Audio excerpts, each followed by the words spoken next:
जब सड़कों पे लोग बैठ जाए और सुप्रीम कोर्ट के ऑर्डर के बाद भी रखते, जब भारत के तोड़ने के नारे खुलेआम लगने लगे, भारत की पुलिस बेबस खड़ी हो, भारत की सत्ता जगह जगह इन चीजों से लड़ रही हो, तब कौन सा कानून और कौन सा संविधान काम होता है? भारत की फौज जो भारत की प्रभुसत्ता को रिप्रेजेंट करती है, उन्हें उठाई गिरे रेपिस्टों ने पत्थरों से मार मार के मार दिया। देश की सुप्रीम कोर्ट में बड़े महान लोग बैठे होते, क्योंकि हमारे समाज में कायर लोगों ने अपनी महानता को छुपाने के लिए बड़ी बड़ी बातें करी।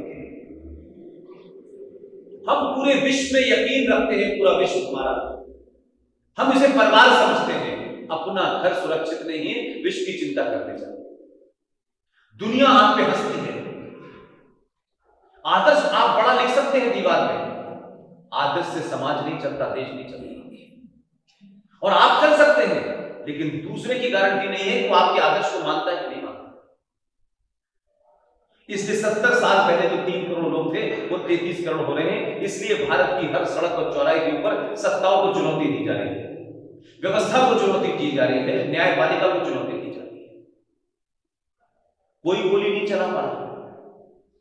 पुलिस आपकी है, सेना आपकी है, संसद आपकी है, न्यायपालिका आपकी है, कोई कानून उनको रोक नहीं पा रहा, क्योंकि समाज डरपोक और कायर।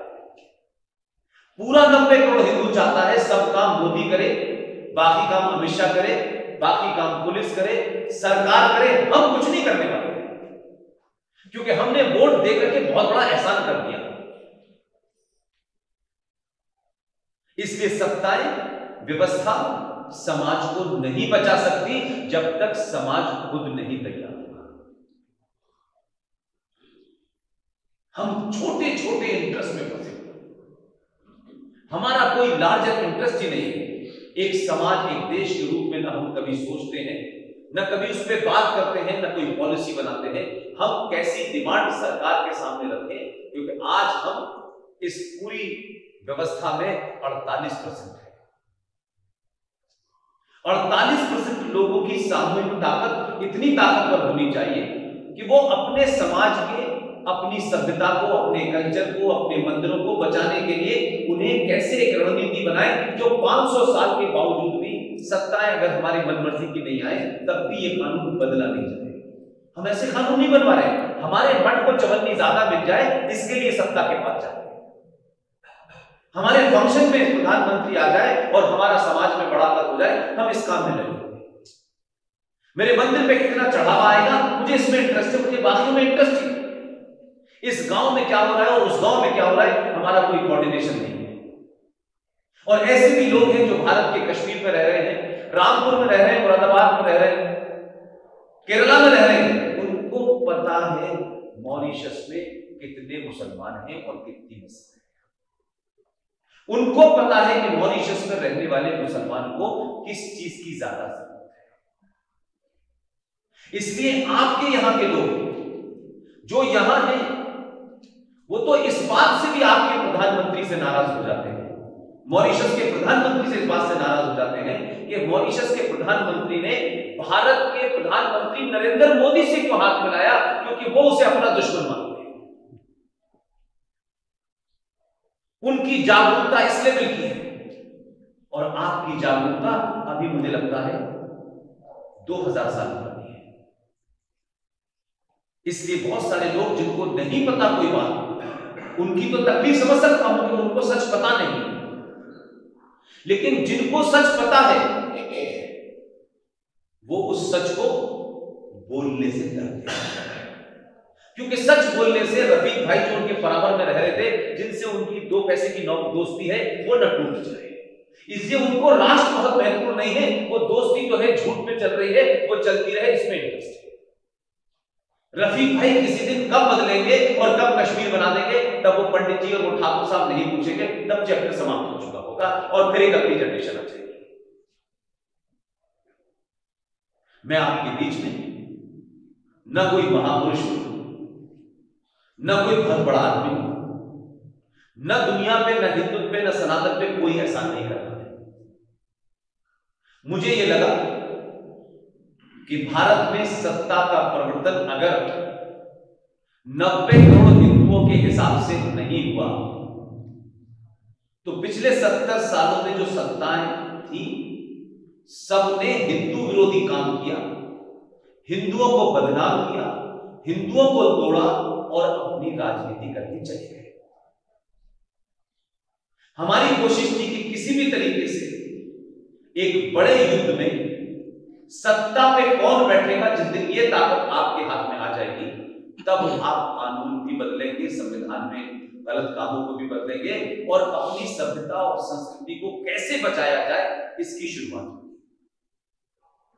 1000 साल और 70 साल आजादी के बाद की गुलामी के बाद भारत के हिंदू समाज में पहली बार चेतना जागृत, पहली बार वो लगा ना वो ठाकुर है, ना ब्राह्मण है, ना दलित है, ना यादव है, ना ये है, ना वो है, उसने एक सनातनी हिंदू की तरह वोट दिया और एक नहीं दो बार। तो सत्ता में बैठने वाली ताकतों को यह एहसास हो गया कि हमें जिन्होंने वोट दिया है उन्होंने 5% यादव और 16% मुसलमान और ये और वो इस काम के लिए नहीं दिया। उनके ऊपर दबाव था कि भारत के नागरिकों ने, हिंदुओं ने, सनातनियों ने सत्ता पे हमें इसलिए बैठाया है कि इस राष्ट्र की संस्कृति को जिन्होंने तोड़ा है, जिन्होंने 30,000 मंदिर तोड़े, जिन्होंने मंदिरों को तोड़ करके पेशाब घर बना दिए, उन मंदिरों को वापस लाना, भारत की संस्कृति को जीवित करना, भारत के संविधान में जो एंटी इंडिया कानून बने हैं उनको निकालने के लिए वोट दिया है। इसलिए पहली बार भारत के अंदर एक सत्ता आई है जिसके कारण 370 और 35 है, जिनके कारण सुप्रीम कोर्ट को यह समझ में आ गया कि ये बहुसंख्यक समाज किसी दूसरे का हक नहीं मांग रहा, किसी को कत्ल करने की बात नहीं कर रहा, किसी को देश से निकालने की बात नहीं कर रहा, लेकिन अपने अधिकारों और अपनी संस्कृति और अपनी सभ्यता के प्रति पहली बार जागरूक हुआ है, उसे बचाने की बात कर रहा है। इसलिए राम मंदिर का फैसला भी आया, कोर्ट को भी समझ में आ गया कि ये देश के बहुसंख्यक पहली बार जागे। वही कोर्ट 70 सालों से मुसलमानों की नाजायज मांगों, इलीगल मांगों को, इलिजिटिमेट मांगों को पूरा इसलिए करती थी कि उन्हें मालूम था कि अगर हमने ये नहीं किया तो ये सड़कों पे निकल के अनार्की फैला देंगे। पुलिस भी डरती थी, आपकी न्याय व्यवस्था भी डरती थी। मैं सिर्फ इतना ही कहने आया, हमने 1000 साल लड़े और 70 साल तक झूठ का प्रचार किया, झूठ बोला, हिंदू संगठनों ने बोला, हिंदू मठाधीशों ने बोला, अपनी अपनी दुकान चलाने के लिए नए नए नारे बना दिए, सारे धर्म बराबर है। जिसे धर्म के बारे में नहीं पता वो धर्म पे ज्ञान बांट रहा है, जिसे राजनीति के बारे में नहीं पता वो राजनीति पे ज्ञान बांट रहा है, धारा प्रवाह बांट रहा है। और ताज्जुब यह है कि सार्वजनिक तौर पे करते हैं। मैंने कभी ये नहीं कहा कि मैं सनातन का चाहता हूं, मुझे अपनी बात कहने के लिए जितना रेफरेंस देना है उतना ही जानता हूं। साधु संतों की दुकान खुली हुई है हिंदुस्तान में, लाखों साधु जिन्हें टिकट भी चाहिए एमपी का चुनाव लड़ना है। एक तो साधु हैं और संत हैं। हम तो ये सुनते थे कि सब कुछ छोड़ देने वाला, दुनिया की तमाम सारे ऐशो आराम को छोड़ करके जंगल में जाकर के किसी नदी के किनारे मठ लगा करके वहां किसी किस्म का ध्यान लगाने वाले आदमी को साधु और संत कहते हैं। लेकिन भारत के अंदर कंप्यूटर बाबा भी है, गोल्डन बाबा भी है, दिन भर गोल्डन लगाए रहते हैं। बाबा टेलीविजन पे आके झूठ मक्कारी का ज्ञान भी देते हैं, आपकी तकलीफ समोसा खिला के समाप्त भी कर देते हैं। ये धड़ल्ले से दुकान चल रही, जगह जगह चल रही।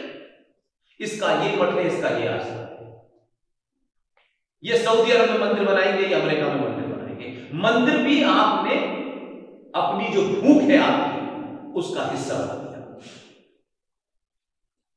मंदिरों में किस पे चढ़ावा ज्यादा आएगा, किस पंडित को ज्यादा मिलेगा, इस पे झगड़ा होगा।